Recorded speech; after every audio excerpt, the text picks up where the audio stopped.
하나님의 말씀을 함께 보죠. 시편 119편 97절부터 104절 말씀입니다. 97절부터 104절. 교독하겠습니다. 제가 97절을 먼저 보고 104절을 같이 보겠습니다. 내가 주의 법을 어찌 그리 사랑하는지요. 내가 그것을 종일 작은 소리로 읊조리나이다. 주의 계명들이 항상 나와 함께하므로 그것들이 나를 원수보다 지혜롭게 하나이다. 내가 주의 증거들을 늘 읊조림으로 나의 명철함이 나의 모든 스승보다 나으며 주의 법도들을 지킴으로 나의 명철함이 노인보다 나으니이다. 내가 주의 말씀을 지키려고 발을 금하여 모든 악한 길로 가지 아니하였사오며 주께서 나를 가르치셨으므로 내가 주의 규례들에서 떠나지 아니하였나이다. 주의 말씀의 맛이 내게 어찌 그리 단지요 내 입의 꿀보다 더 다니이다. 주의 법도들로 말미암아 내가 명철하게 되었으므로 모든 거짓 행위를 미워하나이다. 아멘. 13번째 연입니다. 8절씩 구성되어 있는데 오늘 읽은 97절부터 104절은 각 절이 히브리 알파벳 맴, 그러니까 영어로 하면 M이게 되겠죠. 로 시작을 하고 있습니다. 우리가 바로 앞에서 본 말씀에서는 세계가 말씀의 터 위에 굳게 서 있다, 그런 말씀을 우리는 봤죠. 89절 다시 한번 보시겠어요? 여호와의 주의 말씀은 영원히 하늘에 굳게 섰습니다. 말하자면 이 세상의 하늘과 땅의 모든 것들이 하나님이 당신의 말씀으로 지으셨을 뿐만 아니라 그 말씀에 굳게 서 있고, 이런 이야기를 했단 말이에요. 근데 이제 14면 지금 우리가 읽은 이 말씀에서는 바로 하나님이 이 세상을 지으셨고 이 세상을 견고하게 유지하고 계시는 그 하나님의 지혜, 그 지혜가 우리의 것이 되는데, 그것은 하나님의 말씀을 통해서 우리는 그 지혜를 얻게 되고, 그 지혜를 얻을 때 우리는 여기 98절에는 원수보다 지혜롭고 99절에는 모든 스승보다 명철하고 100절에서는 노인보다 명철하다. 말하자면 이 세상을 살아가는 지혜를 얘기하는 거거든요. 그러니까 성경을 잘 아는 지식이다, 그런 얘기가 아니고요. 이렇게 주님의 말씀을 사랑하는 자들을 하나님께서 당신의 지혜를 하늘에서 주시는데, 하늘의 지혜라고 제가 표현한 거죠. 지혜를 주시는데 그 지혜는 하늘을 사는 지혜가 아니고요, 이 땅을 사는 지혜.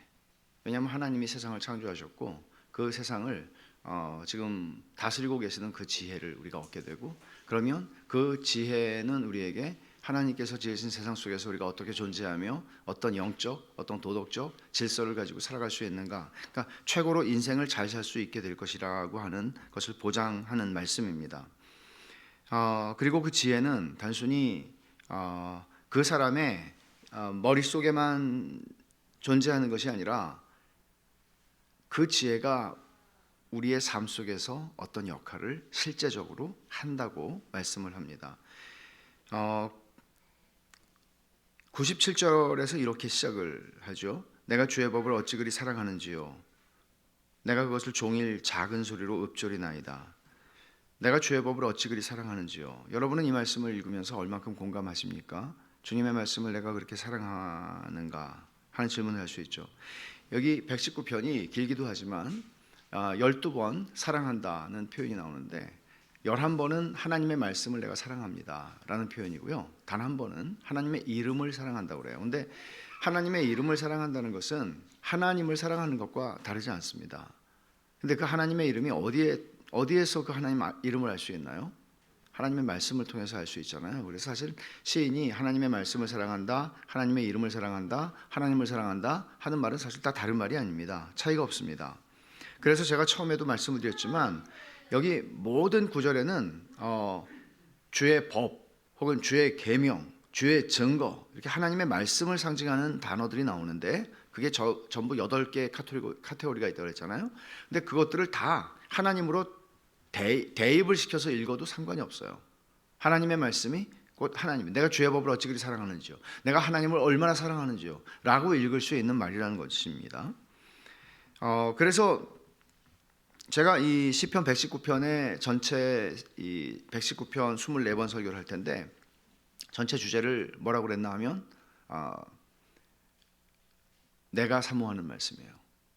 이 구절에서 가지고 온 건데 이 사람은 주의 법을 어찌 그리 사랑하는지, 그래서 어떻게 한다고 그래요? 내가 그것을 종일 작은 소리로 읊조린다고. 이 읊조린다는 거는 묵상한다는 얘기거든요. 계속 주님의 말씀을 생각하고 묵상하고 한다는 거예요. 근데 그걸 종일 한다고 얘기하죠. 마치 어떤 사랑하는 연인을 내가 정말 하루 종일 생각하는 것처럼 그런 표현을 하고 있는 것입니다.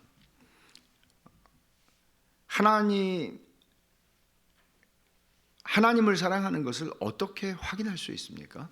내가 하나님을 사랑한다고 하는 것을 어떻게 누구에게 증명할 필요는 없어요. 그러나 내가 하나님을 사랑하나?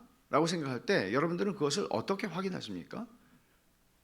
오늘 본문에 의하면 일뿐만 아니라 성경 전체는 하나님을 사랑하는 사람은 결국 하나님의 말씀을 사랑한다고 얘기하거든요. 하나님의 말씀을 사랑하지 않으면서 하나님을 사랑할 수 있는 길은 없습니다. 왜냐하면 인격과 말은 분리되지 않거든요.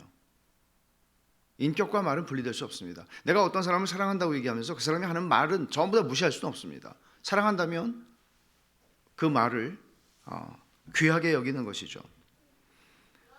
여기서 하나님의 주의 법을 사랑한다고 고백하는 이 시인의 고백은 결국은 내가 하나님을 얼마나 사랑하는지를 보여주고 있는 표현이란 말이죠. 그러니까 사람이 외적으로 하나님의 말씀을 연구할 수 있어요. 예를 들어서 목사라고 하는 직업을 가진 사람이라면 성경을 늘 봐야겠죠. 외적으로 할 수 있어요. 신학생이라고 하면 시험도 봐야 되고 하니까 성경과 신학책들을 종일 보겠죠. 그러나 그것이 하나님을 사랑한다는 증거는 아니거든요. 그런 얘기를 하는 건 아니거든요. 하나님의 말씀을 사랑한다는 것은 하나님을 경외하는 사람이 아니면 할 수 없는 것입니다.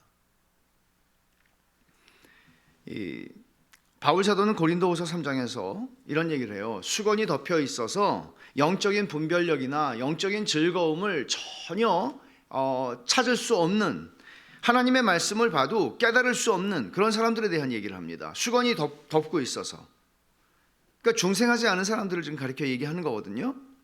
근데 수건이 벗겨지면 또 거듭나게 되면 그때는 수건을 벗은 얼굴로 거울을 보는 것처럼 주의 얼굴을 보게 되고 그 얼굴에서 영광과 자유와 기쁨을 보게 된다는 거죠. 그리고 주님을 닮아갈 거라는 얘기를 하는 거예요. 근데 이 수건이 덮고 있으면 하나님의 말씀은 우리에게 어떤 존재가 되나 하면 부담스러운 의무가 되겠죠.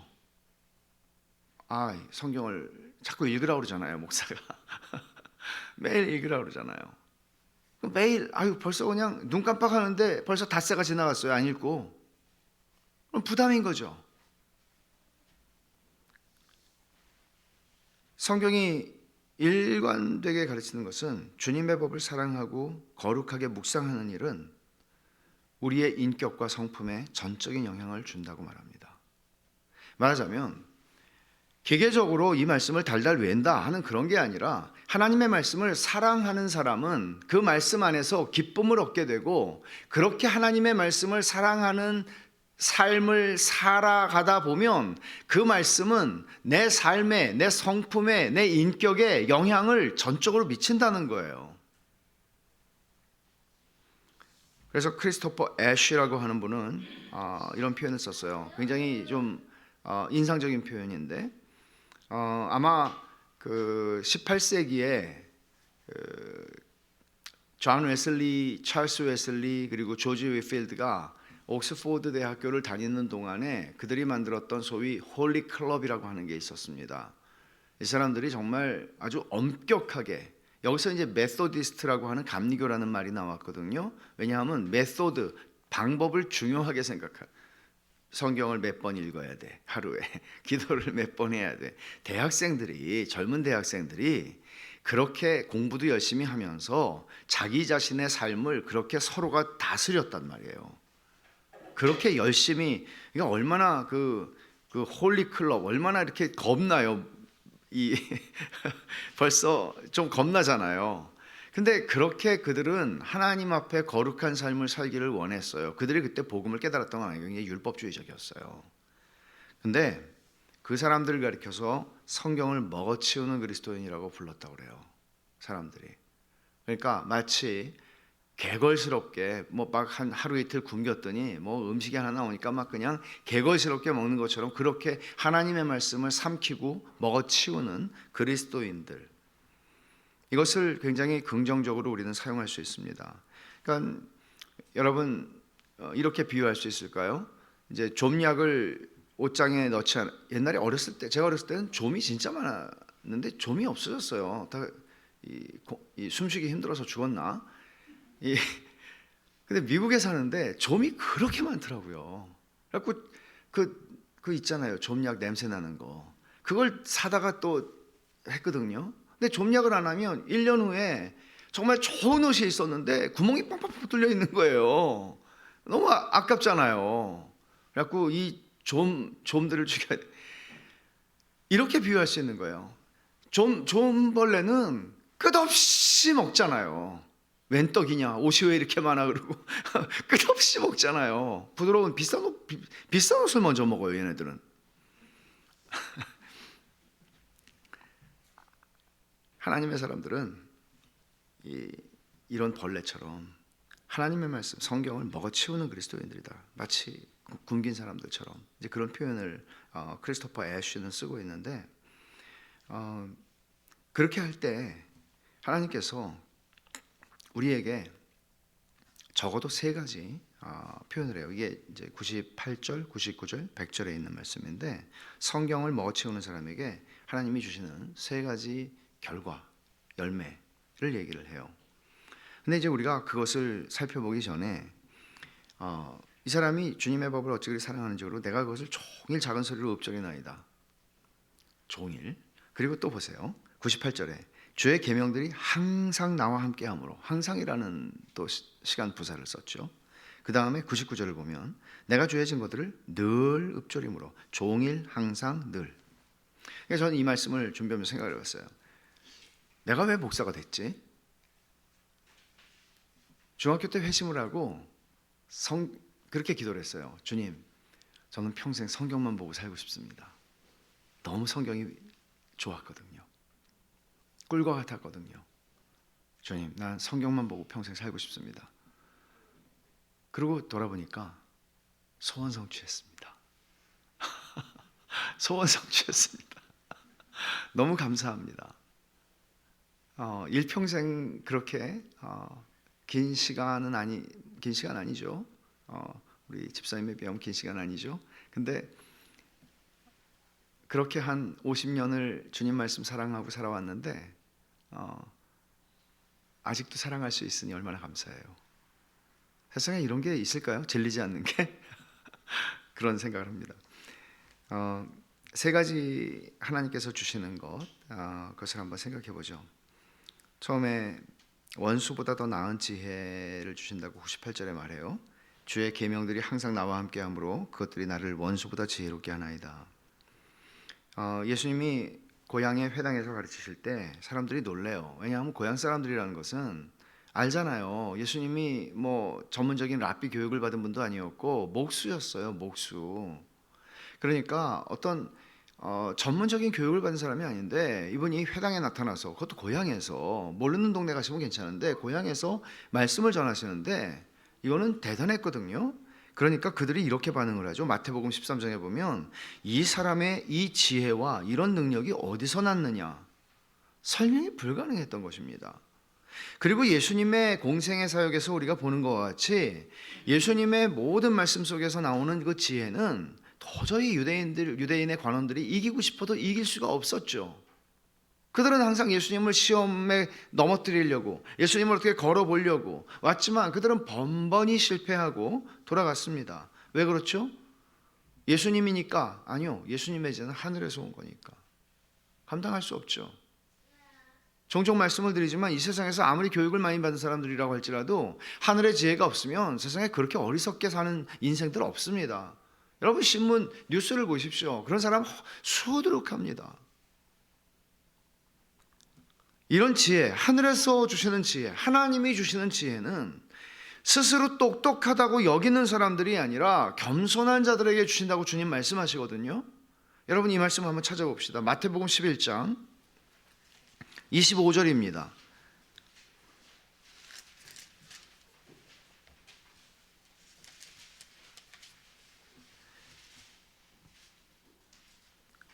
그때 예수께서 대답하여 이르시되 천지의 주제이신 아버지여 이것을 지혜롭고 슬기 있는 자들에게는 숨기시고 어린아이들에게는 나타내심을 감사하나이다.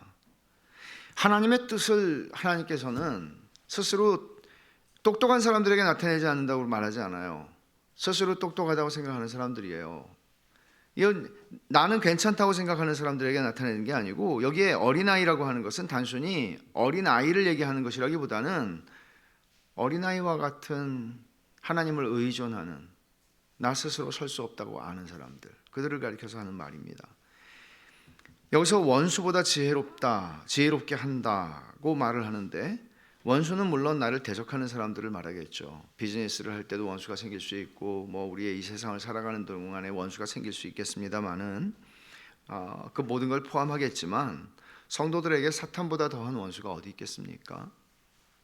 여러분 우리의 싸움은 혈과 육에 대한 것이 아니라고 바울 사도가 말할 때 이것은 우리의 어떤 특별한 싸움, 어떤 특정한 예를 들어서 교회를 섬길 때 혹은 내가 어떤 영적인 일을 할 때 우리에게 일어나는 어떤 특정 상황을 얘기하는 게 아니라 인간이 그리스도인으로서 이 땅을 살아갈 때 우리의 삶의 모든 영역 속에서 우리에게 버겁고 도전이 되고 이 모든 상황들 그리고 어떤 인물들 어떤 대상들 이 모든 것들이 우리가 그냥 보이는 것이 다다 라고 하지 않죠. 성경은 보이는 것이 전부가 아니죠. 영적인 싸움이라고 얘기합니다. 혈과 육에 대한 건 아니라 왜냐하면 여러분 만약에 저 사람이 원수다라고 생각을 하게 되면 그 사람을 사랑할 길이 주어지지 않습니다. 왼수가 되는 거죠 진짜.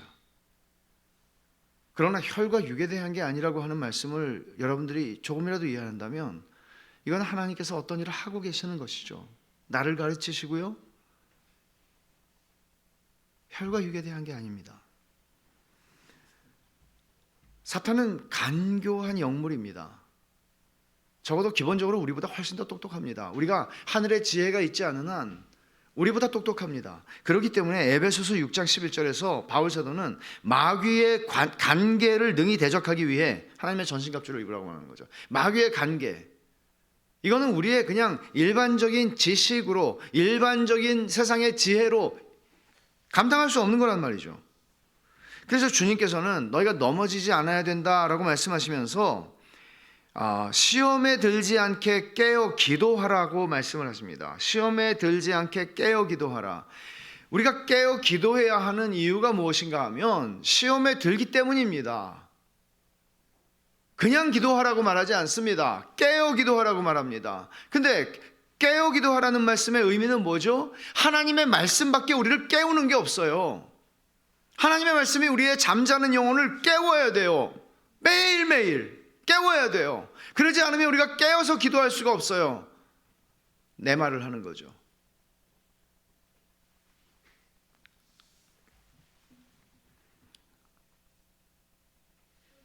우리를 시험에 들게 하지 마시옵고 이렇게 기도하라고 주님이 가르치셨잖아요.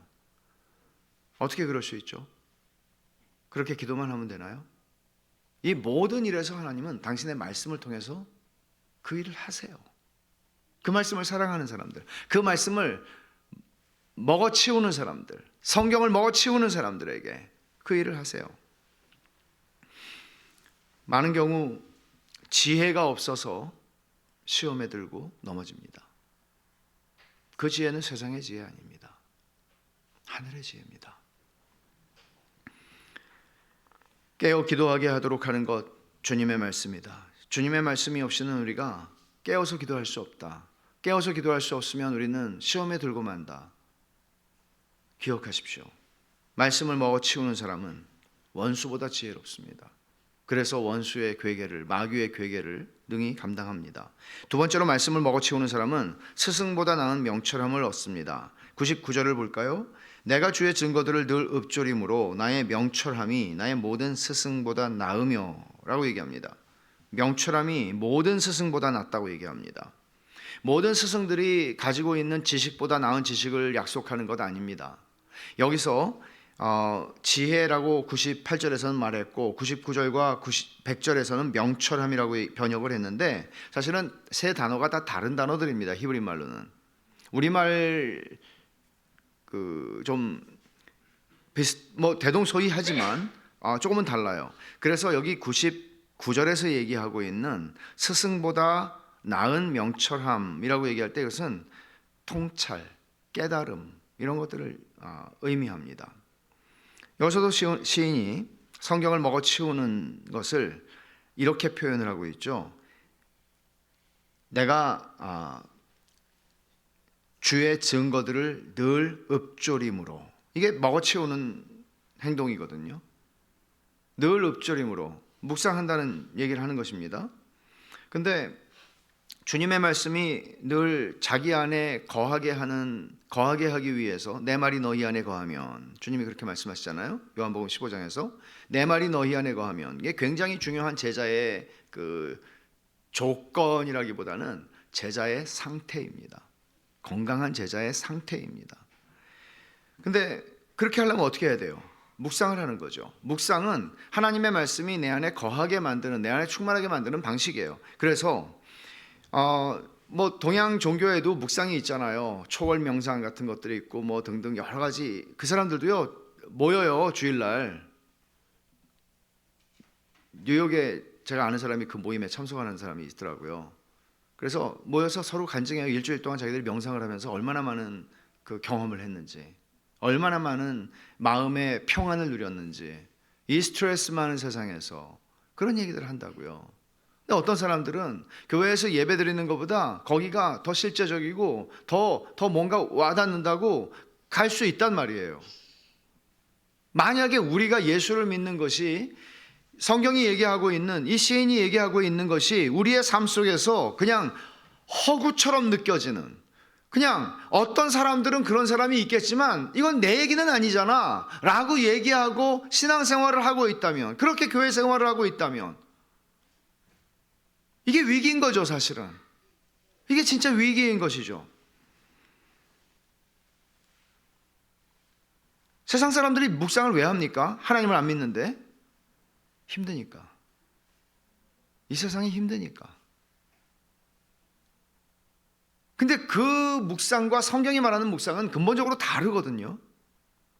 그들이 하는 것은 일반적으로 비워내는 것들입니다.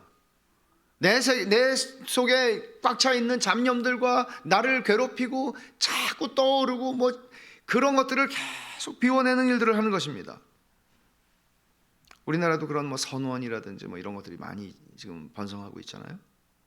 그만큼 이 세상은 버겁고 스트레스가 많고 그런 세상을 살아가면서 사람들은 뭔가를 찾고 있단 말이죠. 그러면 저는 어떤 생각을 하나 하면, 우리 예수 믿는다고 그러고 좋다고 그러고 막 모여서 하고 하는데 많은 교회들을 보면 뭘 많이 해요.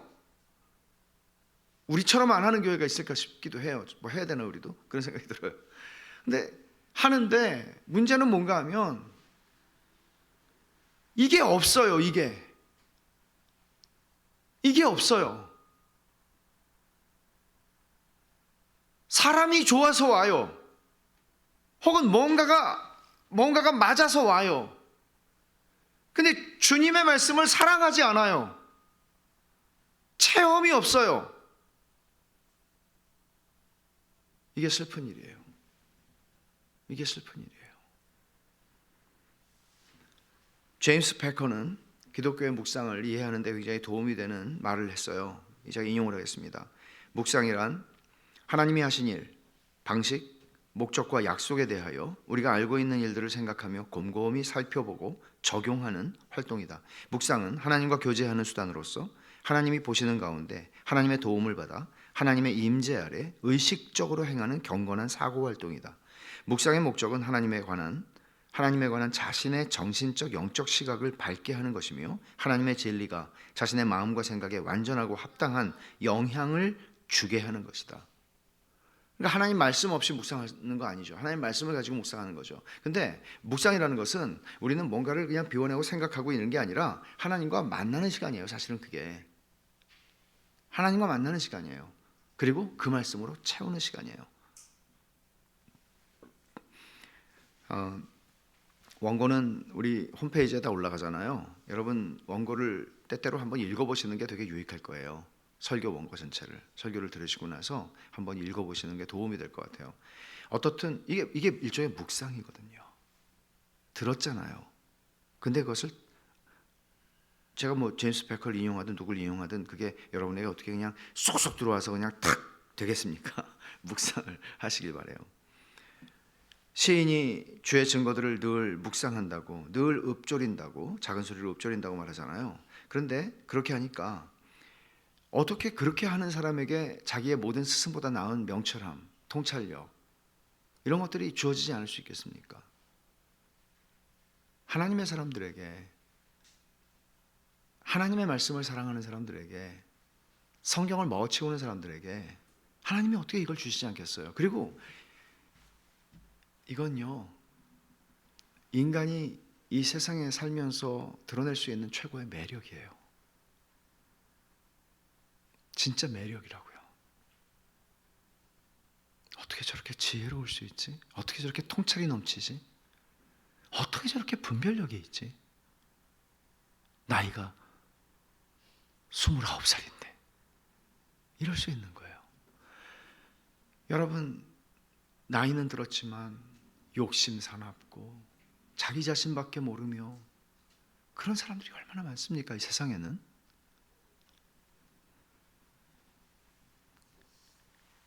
한 사람의 인격과 영혼에 하나님의 말씀이 채워지게 될 때 어떻게 될까?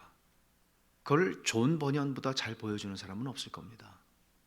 존 버년은 지금 정확하게 보면은 한 350년 전 사람이죠. 근데 350년이 지났는데 영국이 아닙니다. 지금 여기는 한국입니다. 근데 기독교 서적의 베스트셀러에서 철로역정이 사라지는 법은 없습니다. 그리고 철로역정은 어린이 만화로도 한 수십 가지가 나왔고 어른들이 보는 책으로도 수십 가지가 나와 있습니다. 그래서 사람들이 물어요. 철로역정 뭘 봐야 되냐고. 너무 많다고. 근데 그 많은 것들이 베스트셀러에 항상 있습니다. 베스트 스테디셀러입니다. 350년이 지난 한국에서요. 미국은 말할 것도 없죠. 아마 수많은 나라에서 그럴 것입니다. 이 사람이 존 버년이 철로역정만 썼나요? 아니죠. 60권 이상을 썼어요. 놀라운 건 이 사람은 2차 자료들을 각주가 달린 글을 안 썼습니다. 성경만 보고 쓴 사람이에요. 어떻게 이럴 수가 있죠, 여러분? 이 사람은 성경만 읽은 사람이, 물론 다른 책도 좀 보긴 했어요. 근데 이분은이야말로 학문 없는 범인이에요. 이분이야말로 땜장이었거든요. 후라이팬 때우는 사람, 주전자 때우는 사람이었어요. 전직. 찰스 스펄전은 1년에 한 번씩 철로역정을 읽었던, 아마 철로역정을 가장 사랑했던 인물이 아닌가 싶어요. 찰스 스펄전이 이런 말합니다. 존 버년에 대해서. 그는 흠정역으로만 연구했습니다. 그 당시에는 흠정역, 킹 제임스 버전이죠. 그 당시에는 킹 제임스 버전이 아주 그 후에 나온 성경들 별로 없었으니까, 그러니까 성경만 연구했단 말이에요. 이 말은. 그는 영혼이 흠뻑 빠져들 때까지 성경을 읽었습니다. 그의 작품들은 아름다운 시로 충만합니다. 산문체 중에 가장 감미로운 철로 역정을 읽을 때 이 사람은 정말 살아있는 성경이네 라고 우리가 말할 수밖에 없도록 만들었습니다. 어디든 그를 찔러 보십시오. 성경의 피가 흘러나올 것입니다. 성경의 정수가 그에게서 흘러나옵니다. 그는 성경 본문을 인용하지 않고는 아무 말도 할 수 없었습니다. 그의 영혼은 온통 하나님의 말씀으로 채워져 있었기 때문입니다.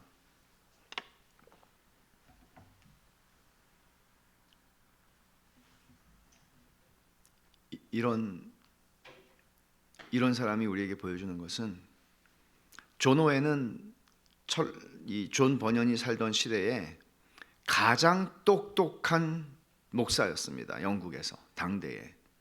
존 오웬은 그렇게 얘기했죠. 내 모든 지식을 저분의 저 능력과 바꾸면 좋겠다고. 사도행전 4장에서 우리가 보았던 그 공회원들, 그 똑똑한 공회원들 앞에서 배우지 못했다고 무시당하던 그 베드로와 요한이 보여주었던 것, 그것이죠. 하나님의 말씀이 그렇게 하는 것입니다. 세 번째로 우리가 보게 되는 것은 99절에 내가 주의 증거들을 늘 읊조림으로 나의 명철함이 나의 모든 100절이죠. 주의 법도들을 지킴으로 나의 명철함이 노인보다 나으니이다 하는 것입니다. 노인보다 나은 명철. 여기서 명철이라고 하는 것은 분별력을 좀 강조하는 그런 단어예요. 분별력. 왜냐하면 노인들이 분별력을 가지고 있잖아요.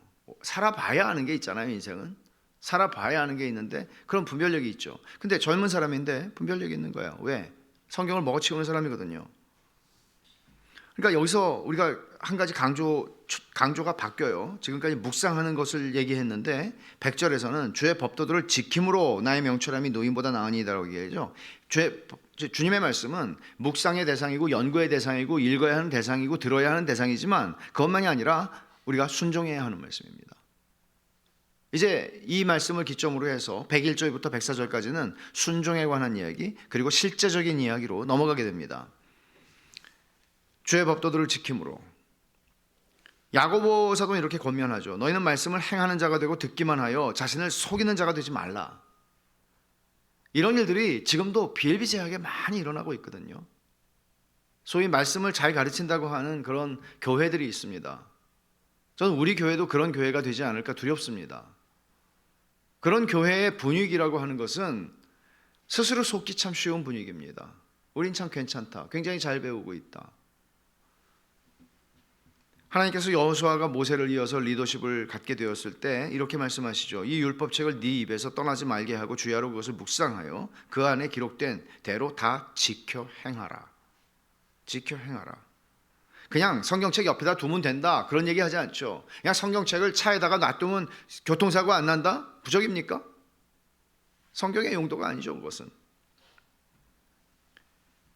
다니엘 보십시오. 지금 다니엘 읽고 있잖아요. 다니엘을 보면 다니엘도 그 소년 시절에 10대 소년 시절에 바벨론으로 끌려가서 인질로 붙잡혀가서 그는 뜻을 정하고 하나님 말씀대로 자기가 배운 말씀이 있잖아요. 그 말씀대로 내가 살아야 되겠다 뜻을 정하고 순종하죠. 이게 다니엘 남은 다니엘서를 풀 수 있는 중요한 열쇠예요. 다니엘은 하나님 말씀을 사랑했고 순종하는 사람이었다. 하나님 말씀 사랑한다는 것은 연구하기를 즐거워한다는 뜻이 아니고 순종한다는 것이죠. 왜냐하면 내가 내 아내를 사랑하는데 아내가 하는 말을 너무 좋아해요. 근데 하나도 안 해. 하라는 대로 하나도 안 해요. 사랑하지 않는 것이죠. 그래서 다니엘 1장 하반부에 보면 이런 말씀이 있어요. 하나님이 이 네 소년에게 학문을 주시고 모든 서적을 깨닫게 하시고 지혜를 주셨으니 다니엘은 또 모든 환상과 꿈을 깨달아 알더라. 왕이 그들에게 모든 일을 묻는 중에 그 지혜와 총명이 온 나라 박수와 술객보다 10배나 나은 줄을 아니라. 말씀대로죠. 분별력은 하나님의 말씀을 묵상하고 그것을 순종하여 행할 때 주어집니다. 요한복음 7장 한번 찾아보죠. 주님께서 이 말씀과 관련해서 되게 이거구나 싶은 말씀을 하신 적이 있어요. 요한복음 7장 17절입니다. 사람이 하나님의 뜻을 행하려고 하면 이 교훈이 하나님께로부터 왔는지 내가 스스로 말함인지 알리라. 말하자면 순종을 할 때 그 하나님의 말씀의 의미를 배우게 돼요. 순종을 할 때 분별력이 생긴단 말이에요. 하나님 말씀을 듣고 읽고 묵상하고 행할 때 마치 인생을 오래 살아본 나보다 10배를 더 많이 살아본 분들이나 배울 수 있는 인생의 분별력을 가지게 된다고 말합니다. 순종하는 게 얼마나 중요해요. 그래서 이제 101절부터 4절 나머지 4절은 이 말씀 묵상과 순종을 통해서 우리에게 주어지는 변화가 어떤 것들인가를 보여주는데, 여러분 소년 시절에 이제 악인들이 있잖아요. 뭐 배트맨에 나오는 조커 같은 사람들 뭐 이런 있잖아요. 그 기분 나빠서 보지도 않지만 그런 거는, 근데 그런 아주 악당의 그 화신이라고 말할 수 있는 그런 사람이 있다면 그 사람이 어린 시절에 나는 악당이 돼야지라고 생각한 사람이 있겠어요? 적어도 그러지는 않겠죠. 그런 사람은 없겠죠. 근데 살다 보니까 악한 인생이 돼버리는 사람들은 있잖아요.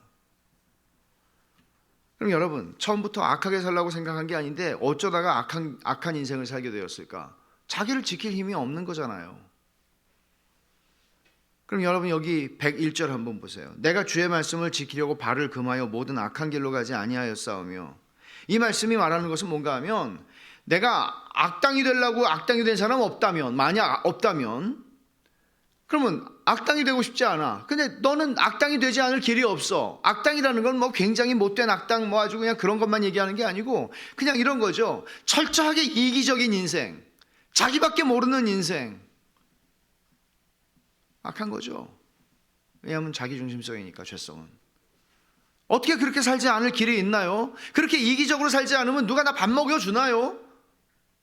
그렇게 이기적이지 않으면 어떻게, 나는 무슨 뭐 어떻게 삽니까? 그래서 우리가 자녀들을 기를 때 이기적으로 살아 막 이렇게 하는 사람들도 있다고 그러잖아요. 그게 우리가 자녀에게 할 수 있는 말입니까? 하나님의 말씀을 가르쳐야죠. 뭐라고 그래요 여기? 내가 주의 말씀을 지키려고 발을 금하여 모든 악한 길로 가지 아니하였사오며, 우리가 이미 본 것처럼 어떻게 하면 내가 범죄하지 않을까? 주님의 말씀을 따라 삼가는 것이구나. 제임스 보이스는 이 101절을 이렇게 설명을 하는데 인상적이더라고요. 이 구절은 자신의 길을 순결하게 유지하는 많은 가치 있는 방법 중에서 가장 좋은 게 하나님의 말씀을 연구하는 것이다 라고 말하는 게 아닙니다. 이것이 유일한 방법이라고 말합니다. 순결한 길, 올바른 길은 죄악된 길의 반대이며, 죄를 알기 위해서는 하나님의 율법에 대한 지식이 필요합니다. 하나님의 말씀이 지켜준다는 거죠. 그래서 아주 오래된 경구가 있는데, 이 책이, 성경이, 이 책이 우리를 죄에서 지켜주지 않는다면 죄가 우리를 이 책으로부터 지켜줄 것이다.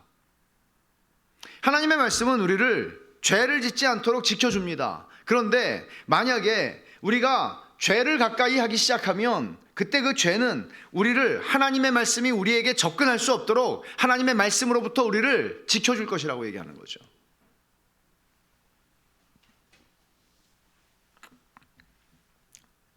제 기억에는 아더 핑크가 회심하기 전에 아버지가 성경에다가 이 구절을 이런 말을 써가지고 줬는데, 나중에 이걸 회심할 때 이제 읽고 주님의 말씀으로 돌아오게 되고 일평생 하나님의 말씀의 사람으로 하나님께 쓰임받는 사람이 되었던 것이죠. 하늘의 지혜가 주는 실제적인 결과는 뭔가 하면 처세술이 아닙니다. 여기서 원수보다 나은 지혜, 모든 스승보다 나은 명철함, 노인보다 나은 명철함은 처세술이 아닙니다. 처세술을 가리키는 것이 아니라 경건함입니다. 경건함을 가르치는 것입니다. 지혜로운 사람은 많이 아는 사람이 아닙니다. 물론 많이 알 수 있겠죠. 그러나 많이 아는 사람이 경건한 사람이 아닙니다. 많이 아는 사람이 지혜로운 사람 아닙니다. 지혜로운 사람, 여기서 얘기하는 지혜로운 사람, 이런 분별력이 있고 이런 통찰이 있고 이런 지혜가 있는 사람은 어떤 사람인가 하면 그리스도를 닮은 사람입니다. 그리스도를 닮아가는 사람입니다. 여정에 있는 것이죠. 하늘의 지혜는 사변적이지 않습니다. 지적인 유희를 하라고 준 것 아닙니다. 하늘의 지혜는 실천적이고요, 윤리적입니다. 조나단 에드워즈가 말한 신앙 감정이라고 하는 게 바로 이런 거죠. 하나님을 향해서 기울어지는 것입니다. 하나님을 향해 기울어지는 거예요.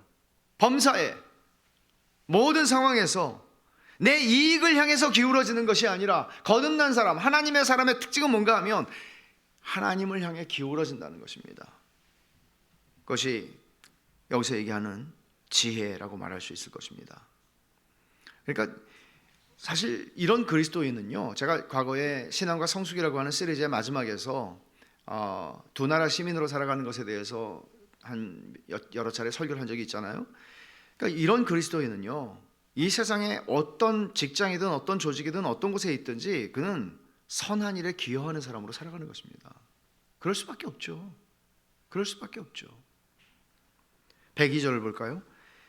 주께서 나를 가르치셨으므로 내가 주의 규례들에서 떠나지 아니하였나이다. 여기서 강조되는 말이 있는데요, 주께서예요. 사실 히브리 말은 주어가 생략돼도 충분히 알 수 있어요. 왜냐하면 동사에 다 의미가 담겨 있거든요. 복수인지 단수인지 주어가 뭐 다 있거든요. 근데 여기서는 일부러 이걸 썼어요. 주께서 나를 가르치셨다고. 주께서 가르치셨다고. 그러니까 내가 발을 금해서 모든 악한 길로 행하지 않는 것은 왜 그런가?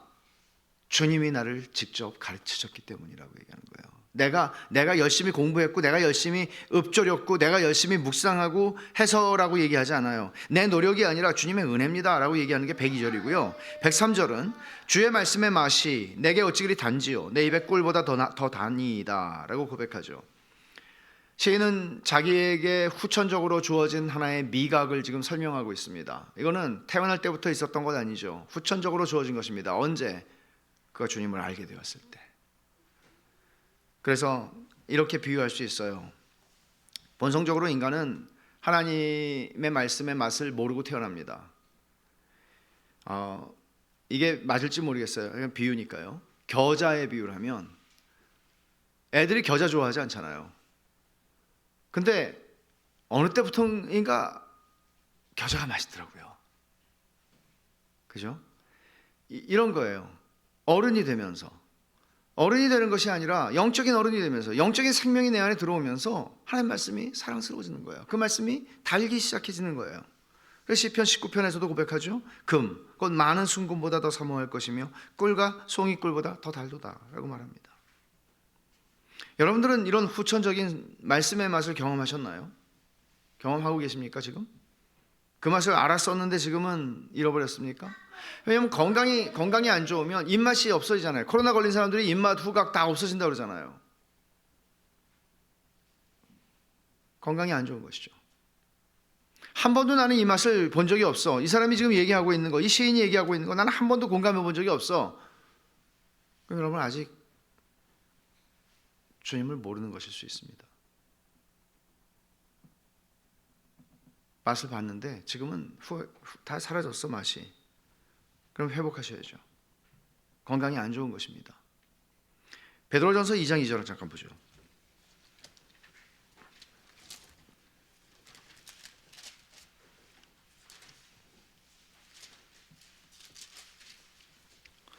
베드로전서 2장 2절과 3절. 갓난아기들 같이 순전하고 신령한 젖을 사모하라. 이는 그로 말미암아 너희로 구원에 이르도록 자라게 하려 함이라. 너희가 주의 인자하심을 맛보았으면 그리하라. 사모하라고 그러죠. 그 젖을 사모하라고 그러죠. 왜 이런 권면을 하죠? 때로는 입맛을 잃거든요. 아이들이 안 먹으면 뭔가 건강에 문제가 있는 것이잖아요. 때로는 입맛을 잃거든요. 영적인 미각은 우리의 건강을 보여주는 표라고 할 수 있습니다. 104절입니다. 주의 법도들로 말미암아 내가 명철하게 되었으므로 모든 거짓 행위를 미워하나이다. 명철은 감정에도 현저한 영향을 미칩니다. 그래서 조나단 에드워즈의 신앙 감정 아까 말씀드렸지만 이게 꿀보다 달구나 하는 것을 사랑하게 되면서 미워하는 게 생기죠. 그 전에 내가 하던 평범한 일들이 미워지는 것이죠. 그런 것들을 경험하게 됩니다. 그리고 의지가 발동되게 되죠. 그러니까 우리는 이 말씀을 보면서 이게 이런 뜻이다. 그렇다면 우리 마음을 살필 필요가 있겠죠. 우리 마음은 어떤가? 성경에 대해서 나의 마음은 어떤가? 성경에 대한 나의 경험은 어떤가? 그냥 지루하기만 한 것인가? 형식적이고 의무적이기만 한 것인가? 아니면 정말 이 맛을 내가 회복해야 되겠는가? 이 말씀이 나에게 영향을 주는가? 이 말씀이 나의 지적 만족의 대상만 되는가? 아니면 내가 이 말씀을 통해서 주님을 더 사랑하게 되는가? 아니면 이 말씀이 나로 하여금 주님을 사랑하는 그 마음에 불을 지피는가? 우리는 우리 자신들의 마음을 살펴야 합니다. 일생을 사는 동안 우리가 중단 없이 행해야 하는 게 한 가지 있습니다. 밥 먹어야죠. 세 끼를 먹든 두 끼를 먹든 밥 먹고 살잖아요. 영혼이 살아난 사람도 마찬가지입니다. 하나님의 말씀을 그렇게 매일 먹고 사는 것입니다. 말씀을, 성경을 먹어치우는 사람인 것이죠. 그런 그리스도인인 것이죠. 그 말씀을 듣고 읽고 묵상하고 연구하고 순종하면 그 말씀이 여러분들을 원수보다 지혜롭게 하고 모든 스승보다 명철하게 하고 그리고 노인보다 더 분별력이 있는 존재로 데리고 갈 것이라고 말합니다. 그리고 우리는 처세술이 아니잖아요. 그리스도를 닮아가는 경건한 어른으로 세워지게 되는 것입니다. 레리 크랩은 하나님의 러브레터라고 하는 책을 썼습니다.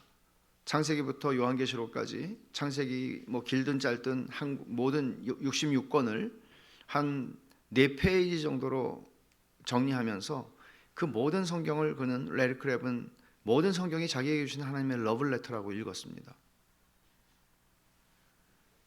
성경은 그에게 지겹지 않았습니다. 마음을 들뜨게 하는 것이었습니다. 러브레터를 읽으면서 왜 이렇게 길게 썼어? 그러시는 분 계시나요? 사랑을 안 해보신 분들입니다. 러브레터를 저도 한 500페이지 이상은 쓴 것 같습니다. 6개월 동안 연애하면서. 러브레터는 가슴 뛰는 이야기죠. 젊은 목회자 디모데에게 바울 사도는 확신 가득한 권면을 줍니다. 어려서부터 성경을 알았나니 성경은 능히 너로 하여금 그리스도 예수 안에 있는 믿음으로 말미암아 구원에 이르는 지혜가 있게 하느니라. 이 말을 요약한 것이죠. 또 말합니다. 모든 성경은 하나님의 감동으로 된 것으로 교훈과 책망과 바르게 함과 의로 교육하기에 유익한 이는 하나님의 사람으로 온전하게 하며 모든 선한 일을 행할 능력을 갖추게 하려 함이라. 여러분 자신을 위해서뿐 아니라 여러분의 자녀들을 위해서도 성경보다 더 좋은 보약은 없습니다. 이 세상뿐 아니라 저 세상에서도 그렇습니다. 그리스도인 부모가 이 세상의 가치관과 이 세상의 것들을 가지고 자녀들을 가르치려고 한다는 것은 죄악입니다. 말씀을 먹이십시오. 말씀을 먹이려면 여러분 자신이 먹으십시오. 그리고 그리스도인이 이 주의 말씀대로 정말 그런 존재들인가를 이 세상 앞에 나타내십시오. 기도하겠습니다.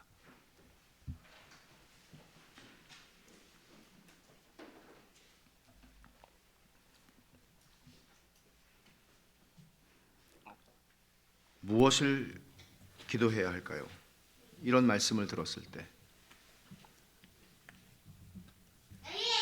주님의 말씀을 나도 이렇게 맛보기를 원한다고, 이렇게 고백하고 싶다고, 그래서 세상에 다른 거 생각나지 않을 만큼 주님의 말씀을 항상 늘 종일 묵상하고 싶다고, 그 말씀이 내 인생을, 세상을 지탱해 주는 게 하나님의 말씀일 뿐만 아니라 그 말씀이 내 인생을 지탱해 주는 것이라고 말하고 싶다고. 여러분, 주님이 오늘 우리의 마음을 이 말씀을 통해서 깨우시지 않습니까? 내가 주님의 말씀을 더 사랑하기를 원한다. 내 남은 인생 가운데 내가 주님의 말씀을 더 사랑하고 그 말씀을 가지고 살기를 원한다. 정말 그 말씀이 나를 참으로 경건한 사람으로 빚어가는 은혜를 맛보고 싶다. 우리 그런 은혜를 구합시다. 같이 한번 기도하겠습니다. 하나님 아버지 감사합니다. 저희들에게 주님께서 오늘 주신 말씀을 저희의 마음에 새겨주옵소서. 하나님 아버지, 저희들은 얼마나 어리석고 아버지 하나님, 주께서 저희들을 가르치시지 아니하시며 주님의 말씀이 아니면 저희들은 얼마나 어리석은 존재들인지요. 하나님의 말씀만이 저희들을 지혜롭게 하고 명철하게 하며 분별력이 있도록, 하나님, 그래서 저희들이 주의 뜻을 따라 살아갈 수 있도록, 주의 뜻을 따라 행할 수 있도록 아버지 하나님, 그 말씀이 저희를 이끌어 가시는 인생을 살아갈 줄 압니다. 아버지 하나님, 저희를 붙드셔서 하나님, 이 말씀의 맛을 알게 하시고 이 말씀을 더 가까이 하게 하시고, 우리가 일평생 이 말씀을 먹고 살아갈 때 하나님 아버지, 이 말씀이 나에게 너무나 맛있다고 고백할 수 있도록 하나님 아버지, 그렇게 아버지 하나님, 우리의 인생 가운데 하나님께서 주신 최고의 선물이 하나님의 말씀인 것을 알게 하여 주시옵소서. 오 하나님 아버지, 우리 교회가 주님의 말씀을 사랑하는 모든 교우들이 될 수 있도록 주님 은혜를 베풀어 주옵소서. 오 주님, 말씀을 사랑하는 저희가 되게 해주십시오. 하나님 아버지, 말씀을 사랑하는 저희들 모두가 되게 해주십시오. 주의 말씀이, 주의 법이 어찌 그리 사랑스러운지요 라고 고백하는 저희가 되게 해주십시오. 하나님 아버지, 그런 은혜를 저희가 누리게 하옵소서. 하나님 아버지, 감사합니다. 오늘 본문에서 시인이 고백한 것이 저희들 모두의 고백이 되기를 원합니다. 하나님 아버지, 저희들을 구원하여 주셔서 교회가 되게 하셨습니다.